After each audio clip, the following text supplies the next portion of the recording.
Biografi Prabowo Subianto, siapa yang tak kenal dengan sosok hebat Prabowo Subianto? Namanya selalu santer di perbincangan di dunia politik dan militer. Tidak hanya menguasai dunia politik dan militer saja, ternyata beliau telah banyak mengemban tugas penting di negara kita ini, baik itu di bidang ekonomi hingga pergerakan Indonesia. Lalu, siapa sebenarnya Prabowo Subianto itu? Bagaimana kiprah perjalanan karir beliau di dunia militer hingga akhirnya berada di dunia politik? Yuk simak uraian berikut ini. Siapa Prabowo Subianto? Jenderal TNI Purn. H. Prabowo Subianto Djoyohadikusumo merupakan anak ketiga dan putra pertama yang lahir pada tanggal 17 Oktober tahun 1951. Ayahnya bernama Sumitro Djoyohadikusumo yang berasal dari Kebumen, Jawa Tengah. Ayah Prabowo merupakan seorang pakar ekonomi dan juga politisi Partai Sosialis Indonesia yang saat itu baru saja selesai menjabat sebagai Menteri Perindustrian di Kabinet Natsir pada April tahun 1952.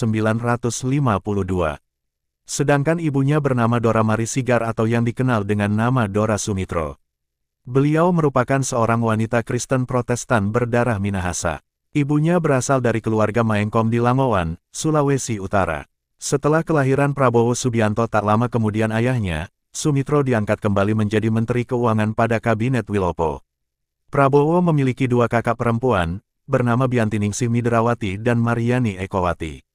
Beliau juga memiliki seorang adik laki-laki bernama Hashim Djoyohadikusumo. Prabowo merupakan cucu dari Margono Djoyohadikusumo yaitu seorang pendiri Bank Negara Indonesia dan juga sebagai Ketua Dewan Pertimbangan Agung yang pertama. Keluarga Djoyohadikusumo merupakan keturunan dari Raden Tumenggung Kertanegara, yang merupakan Panglima Laskar Pangeran Diponegoro.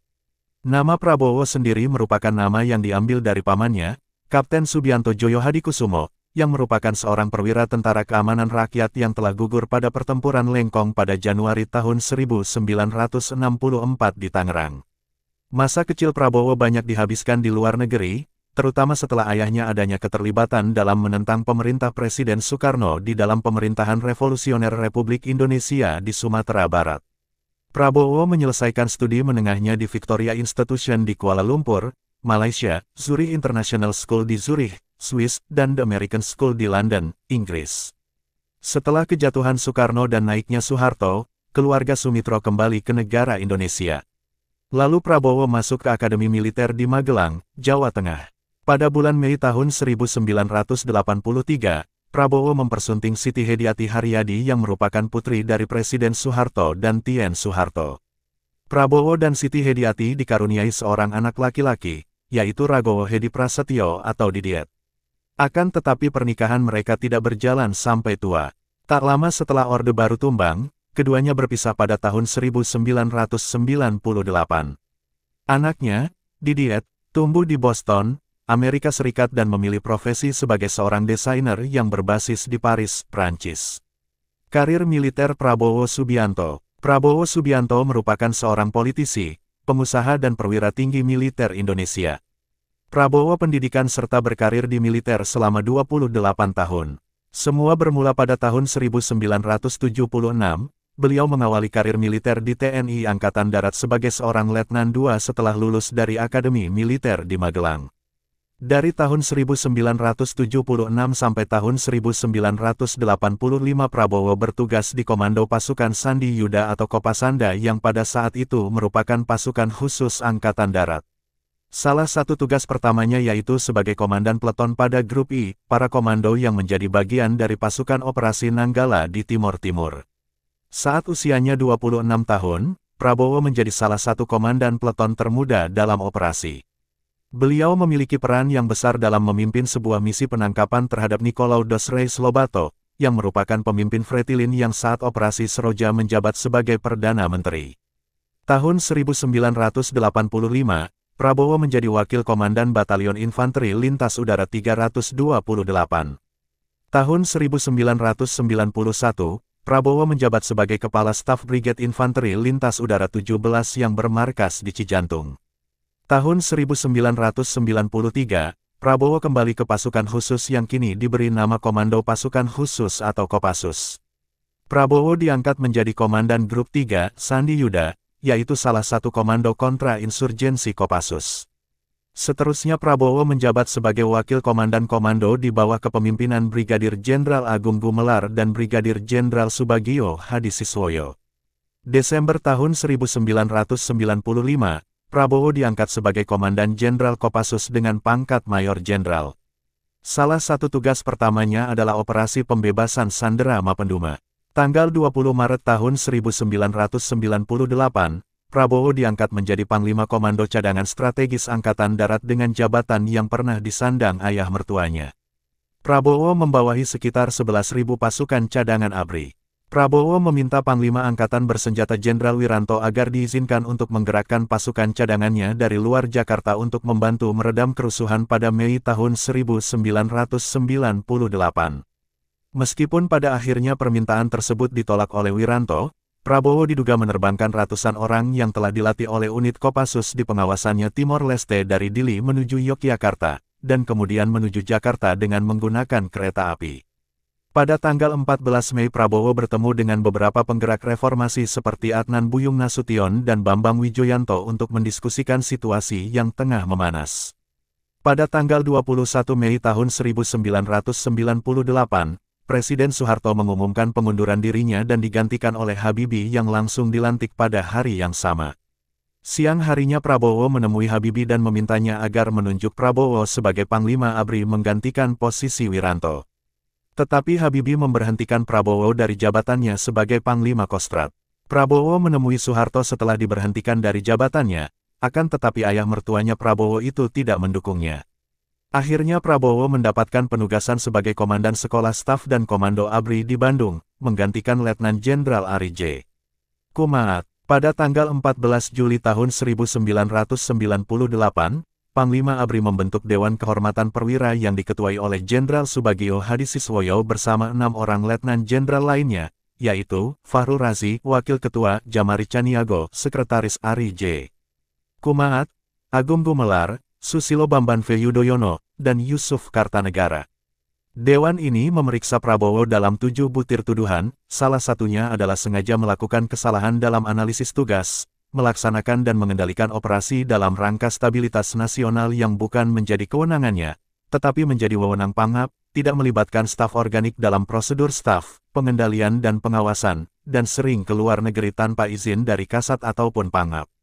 Selama persidangan berlangsung, Prabowo mengklaim dirinya sebagai seorang tawanan perang yang dilindungi oleh Konvensi Jenewa dan kerap menggunakan haknya untuk tidak bicara, sehingga membuat frustasi para anggota dewan yang sudah harus memakai rompi anti peluru. Prabowo diadili berdasarkan Kitab Undang-Undang Hukum Pidana dan Kitab Undang-Undang Hukum Pidana Militer. DKP memutuskan bahwa Prabowo bersalah dan melakukan tindak pidana ketidakpatuhan, Pasal 103 KUHP Militer, memerintahkan perampasan kemerdekaan orang lain, Pasal 55, 1 kedua KUHP Militer dan Pasal 333 KUHP, dan penculikan Pasal 55, 1 kedua dan Pasal 328 KUHP. Pemberhentian Prabowo dari dinas militer terjadinya kontroversi saat pemilihan umum 2009, apabila politisi Gerindra Fadly Zon membantah bahwa Prabowo dipecat, melainkan diberhentikan dengan hormat.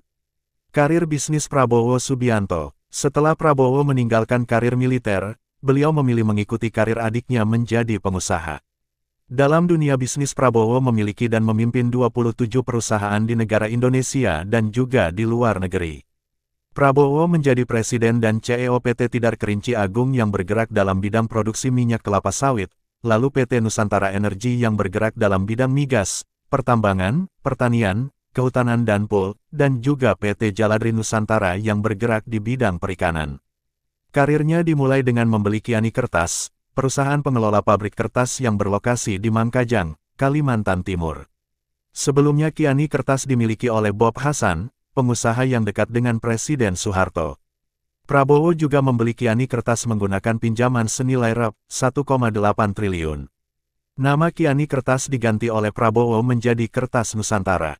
Kelompok perusahaan Nusantara Group yang dimiliki oleh Prabowo juga menguasai 27 perusahaan di dalam dan luar negeri. Usaha yang dimiliki Prabowo bergerak di bidang perkebunan, tambang, kelapa sawit dan batu bara. Pada tahun 2011, dilaporkan jika PT Kertas Nusantara memiliki 161 kreditor yang terdiri dari 136 kreditor konkuren, 18 kreditor istimewa dan 7 kreditor separatis. Berdasarkan verifikasi Komisi Pengawas Persaingan Usaha, pada saat itu total hutang kertas Nusantara mencapai Rp14,31 triliun. Pada tanggal 9 Juni tahun 2011, Pengadilan Niaga Jakarta Pusat memerintahkan kepada PT Kertas Nusantara agar membayar hutang sebesar Rp142 miliar kepada PT Multi Alfabet sebagai salah satu kreditur dalam waktu 45 hari. Apabila tidak maka Kertas Nusantara terancam dinyatakan bangkrut. Pada saat tanggal 22 Juli tahun 2011, PT Kertas Nusantara selamat dari ancaman kebangkrutan setelah 89% kreditur setuju dalam memberikan perpanjangan waktu untuk pembayaran hutang. Pada tanggal 20 Januari tahun 2015, PT Kertas Nusantara kembali diterpa masalah karena sekitar 600 orang karyawan PT Kertas Nusantara di Kabupaten Berau, Kalimantan Timur melakukan unjuk rasa menuntut gaji yang belum dibayarkan selama 5 bulan lamanya.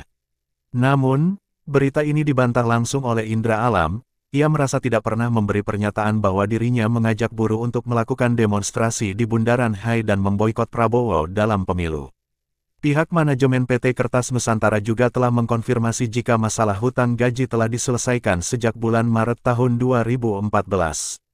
Direktur PT Kertas Nusantara Winson Pola tidak pernah meminta maaf serta menjelaskan bahwa hal tersebut disebabkan oleh kesulitan keuangan karena pabrik yang tidak beroperasi dengan kapasitas penuh pada pertengahan tahun 2013. Karir politik Prabowo Subianto. Karir politik dari Prabowo Subianto dimulai saat dirinya akan mencalonkan diri sebagai bakal calon presiden Indonesia dari Partai Golkar pada konvensi Capres Golkar tahun 2004. Meskipun lolos, pada akhirnya Prabowo kalah suara oleh Wiranto. Bersama sang adik, Hashim Joyo Hadikusumo, mantan aktivis mahasiswa Fadli Zon dan mantan Deputi V Badan Intelijen Negara bidang penggalang Mudi Purwopranjono serta sederet nama lainnya, pada tanggal 6 Februari tahun 2008 mendirikan Partai Gerakan Indonesia Raya atau Gerindra. Pada Partai Gerindra, Prabowo menjabat sebagai Ketua Dewan Pembina Dewan Pimpinan Pusat DPP. Partai Gerindra meraih 4.646.406 suara, 4,46%, dan menempatkan 26 orang wakilnya di DPR RI pada pemilu legislatif Indonesia pada tahun 2009. Pada tanggal 9 Mei tahun 2008, Partai Gerindra menyatakan keinginannya untuk mencalonkan Prabowo sebagai bakal calon presiden pada pemilu tahun 2009. Tetapi, setelah adanya proses tawar-menawar yang tidak mudah, Prabowo akhirnya bersedia menjadi calon presiden Megawati Soekarnoputri. Keduanya menandatangani perjanjian batu tulis. Pilpres tahun 2009, Prabowo menjadi calon wakil presiden terkaya. Prabowo memiliki total aset sebesar Rp1,579 triliun dan 7,57 juta dolar, termasuk 84 ekor kuda istimewa yang sebagian harganya mencapai 3 miliar per ekor serta sejumlah mobil mewah. Kekayaan ini besarnya berlipat 160 kali dari kekayaan yang dilaporkan pada tahun 2003.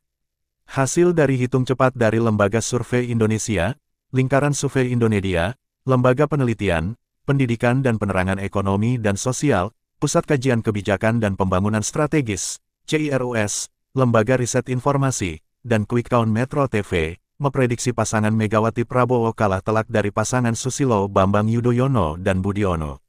Hasil perhitungan manual KPU yang diumumkan pada tanggal 25 Juli tahun 2009 tak jauh berbeda dengan hasil hitung cepat. Pada pemilihan calon presiden tahun 2014, Partai Gerakan Indonesia Raya menyatakan akan mengusung Prabowo sebagai bakal calon presiden Indonesia. Prabowo menyatakan siap untuk dicalonkan sebagai presiden. Meskipun beberapa lembaga survei mencatat elektabilitas yang dimiliki oleh Prabowo tertinggi apabila dibandingkan dengan calon-calon presiden yang lain. Bahkan tidak sedikit pengamat politik yang meyakini kalau langkah dari Prabowo akan terganjal elektabilitas Partai Gerakan Indonesia Raya yang sangat rendah.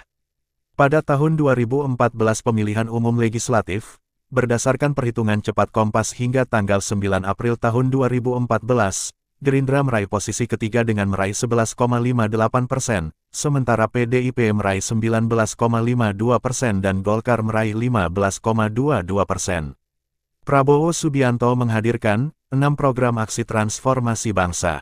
Dalam kampanyenya, Prabowo menyatakan apabila terpilih menjadi Presiden Republik Indonesia, Prabowo ingin membangun ekonomi yang kuat, berdaulat, adil dan makmur, melaksanakan ekonomi kerakyatan, membangun kedaulatan pangan dan energi serta pengamatan sumber daya air, meningkatkan kualitas pembangunan manusia Indonesia melalui program pendidikan, kesehatan, sosial dan budaya, serta membangun infrastruktur dan menjaga kelestarian alam serta lingkungan hidup, serta membangun pemerintahan yang bebas dari korupsi, kuat, tegas dan efektif. Pada pemilihan presiden, Prabowo kembali maju dengan menggandeng Sandiaga Uno sebagai cawapresnya. Namun, kemenangan tidak berpihak kepada beliau. Pada tanggal 23 Oktober tahun 2019, Prabowo dilantik menjadi Menteri Pertahanan ke-26 Republik Indonesia dalam Kabinet Indonesia Maju untuk periode 2019 sampai 2024. Prabowo Subianto terlahir bukan dari orang sembarangan, sejak usia muda beliau berkecimpung di dunia militer, bisnis dan juga politik. Salam NKRI.